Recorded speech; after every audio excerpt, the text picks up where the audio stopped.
Shalom saudara-saudara yang dikasih dalam nama Tuhan Yesus. Saat ini saya akan membawakan renungan yang bertema pencobaan sebagai warna kehidupan,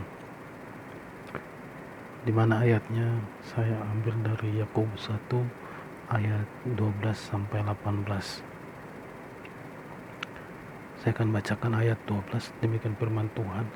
Berbahagialah orang yang bertahan dalam pencobaan, sebab apabila ia sudah tahan uji, ia akan menerima mahkota kehidupan yang dijanjikan Allah kepada barang siapa yang mengasihi Dia.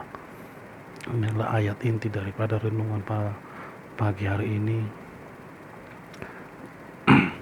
Mendengar kata pencobaan, yang terbayang di pikiran kita adalah sesuatu yang dirasa berat, tidak mengenakan, sangat menyakitkan, dan memaksa kita untuk berjuang.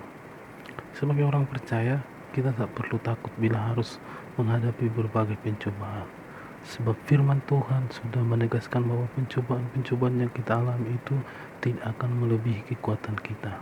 Di dalam 1 Korintus 10 ayat 13 dikatakan, pencobaan-pencobaan yang kamu alami ialah pencobaan-pencobaan biasa yang tidak melebihi kekuatan manusia, sebab Allah setia, dan karena itu Ia tidak akan membiarkan kamu dicobai melampaui kekuatanmu. Pada waktu kamu dicobai, Ia akan memberikan kepadamu jalan keluar sehingga kamu dapat menanggungnya.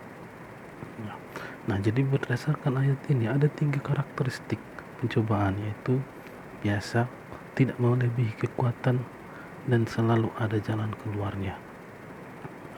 Di dalam ayat nats kita pada saat ini, Yakobus menasihati kita untuk tetap berbahagia sekalipun berada dalam pencobaan. Bagaimana bisa? Umumnya orang akan berbahagia bila ia dalam keadaan baik dan terbebas dari masalah dan kesulitan, bukan orang yang sedang dalam pencobaan. Ayat nats di atas jangan hanya dibaca sepenggal, karena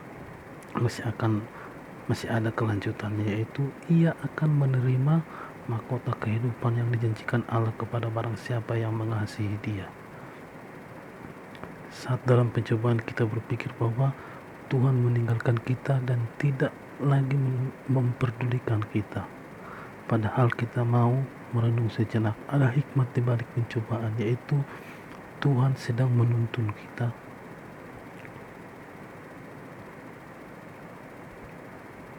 Tuhan sedang menuntun kita untuk semakin mendekat kepadanya dan mengajar kita untuk mengerti kehendak-Nya.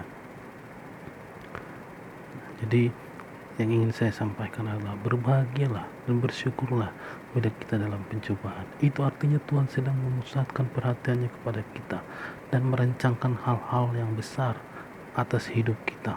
Karena itu tetaplah bersandar dan percaya penuh kepada kehendak dan rencana Tuhan, karena kehendak dan rencananya tidak pernah gagal dan selalu yang terbaik untuk hidup kita. Melalui pencobaan Tuhan sedang membersihkan kita seperti ranting-ranting supaya dapat berbuah lebih lebat lagi, seperti yang tertulis dalam Yohanes 15 ayat 2. Jadi ingin saya katakan kepada kita semua jemaat-jemaat Tuhan, di balik pencobaan yang kita alami, Tuhan selalu punya rencana yang baik.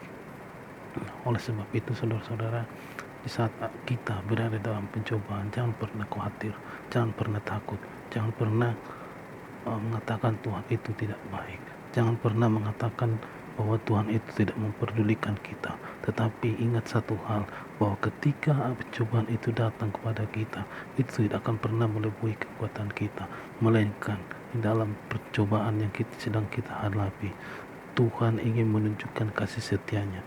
Tuhan ingin menunjukkan bahwa kita berharga di mata-Nya. Tuhan ingin kita semakin naik lagi di dalam kapasitas kita sebagai anak-anak Tuhan. Terima kasih. Demikian renungan singkat dari saya. Shalom. Tuhan memberkati kita semua. Amin.